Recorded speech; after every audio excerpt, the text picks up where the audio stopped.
Siapakah yang mencerdaskan kehidupan bangsa? Hai, Assalamualaikum warahmatullahi wabarakatuh. Welcome to my channel Ratu Kuis 99.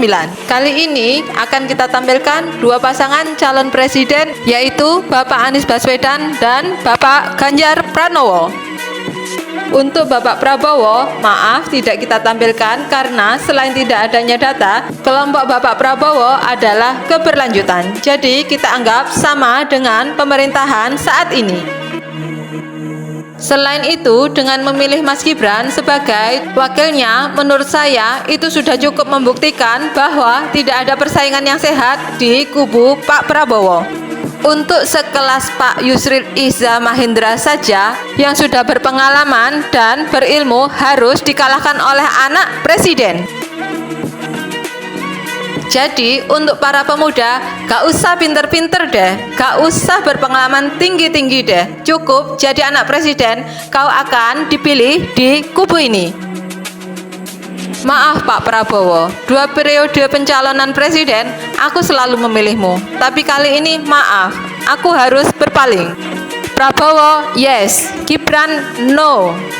Oke, kita lanjut ke bahasan awal. Berdasarkan video yang akan saya tampilkan ini, menurut Anda siapakah calon presiden yang mencerdaskan kehidupan bangsa? Video pertama dari Bapak Ganjar Pranowo. Jadi menuju kelas dunia dan ini butuh SDM, jangan nanti teriak-teriak ya. Itu banyak pegawai Cina diusir Pak. Pengalaman di Jawa Tengah dulu gitu. Ya udah kita usir aja besok pagi. Tapi kamu bisa gantikan nggak? Video kedua dari Bapak Anies Baswedan. Tentang banyak sekali talent-talent yang sekarang ini tidak teroptimalkan. Bukan Indonesia ke depan adalah reindustrialisasi. Kenapa? Karena tadi disebutkan industrialisasi kita mengalami kemandekan. Kemudian banyak wilayah di Indonesia ini yang membutuhkan demand-nya tinggi atas produk industri itu. Sehingga gerakan industrialisasi atau reindustrialisasi ini didorong jangan di Jawa lagi. Dan jangan di kota-kota paling besar lagi. Justru harus dilakukan di daerah-daerah yang sekarang populasinya meningkat, tetapi mereka tidak memiliki pasokan produk yang baik. Ini penting sekali. Jadi istilah kami adalah reindustrialisasi. Dan yang kedua yang tidak kalah penting, kita membutuhkan sebuah institusi yang menyusun talent pool untuk Indonesia. Hari ini kalau kita tanya, kami membutuhkan ahli A, tanyanya kemana? Kemana coba tanyanya? Ahli apa di bidang apa ada di mana? Talent pool kita. Talent pool itu bukan sekedar job market.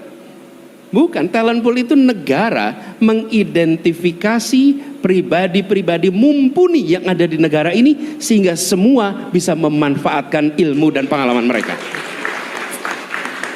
Saya sebut nama tadi karena disebut Pak Tetuko misalnya, bidangnya otomotif. Saya nggak kenal, saya nggak tahu. Tapi we need a talent pool. Dan talent pool itu kemudian menyusun nama yang diaudisi oleh pribadi-pribadi yang mumpuni sehingga ini kredibel. Kalau ada talent pool itu, apapun yang dilakukan negeri ini, maka dia tidak perlu menengok keluar karena di dalam ada talent itu. Dan kita nggak kekurangan stok itu, sama sekali nggak kekurangan. Persoalannya yang membutuhkan tidak tahu kemana saya harus mencari, tidak tahu harus kemana. Negara harus hadir untuk memfasilitasi highly skilled labor yang sekarang minim. Tanyanya ke job hunting perusahaan, mereka itu ada, tapi untuk private sector, untuk public sector nggak ketemu. Untuk private sector, Astra kalau mencari orang panggil korporasi yang khusus untuk talent job hunter. Nah, jadi Bapak sekalian, teman-teman, ini pendekatan diubah, dorong industrialisasi, siapkan talent pool yang baik. Dan kami bicara talent pool, bicara pendekatan, saya mau lapor nih teman-teman semua. Jakarta membangun sebuah mega proyek yang saking itu disebut mega proyek besar sekali, itu masuk di program documentary National Geography, namanya Mega Structure kalau nggak salah. megastructure, namanya Jakarta International Stadium. Dan Jakarta International Stadium itu adalah sebuah proyek yang merupakan terobosan. Kenapa terobosan? Begini, pada saat kita bertemu dengan fase persiapan, kita sampaikan ini harus selesai akhir 2021. Itu tahunnya 2018. Lalu mereka menyiapkan rancangan. Di ujung timnya lapor, Pak, tidak mungkin selesai 2021 karena pembangunan atap. Stadionnya pakai atap. Dan atapnya itu bisa dibuka tutup. Itu tidak bisa dikerjakan dengan dipercepat. Karena kalau nyusun atap ya ada fasenya.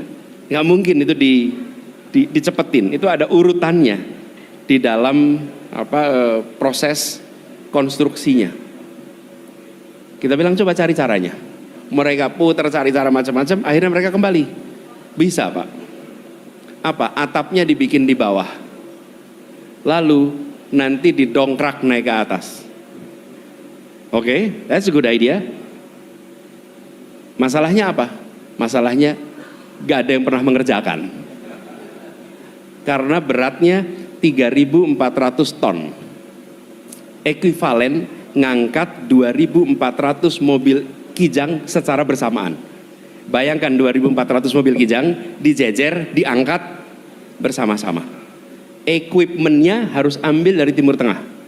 Itu kren-kren besar di Dubai, Abu Dhabi, itu harus disewa semua. Karena kren-kren itu khusus untuk mengangkat konstruksi raksasa. Pertanyaannya, should we take the risk or not? Oke? Dan kita bilang, bismillah kita ambil risiko itu. Kemudian dibangunlah di bawah. Lalu setelah itu selesai dinaikkan ke atas. Proses mendongkraknya itu 72 jam.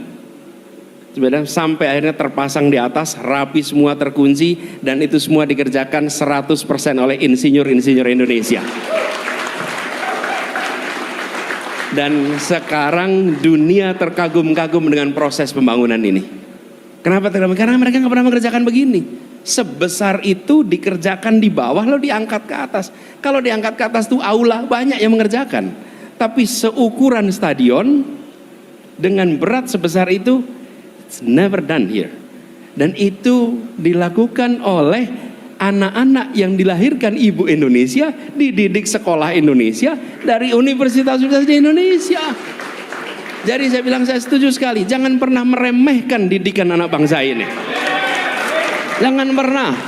Dan buktinya banyak sekali, banyak sekali. Selama kita pegang prinsip meritokrasi, we will get the best.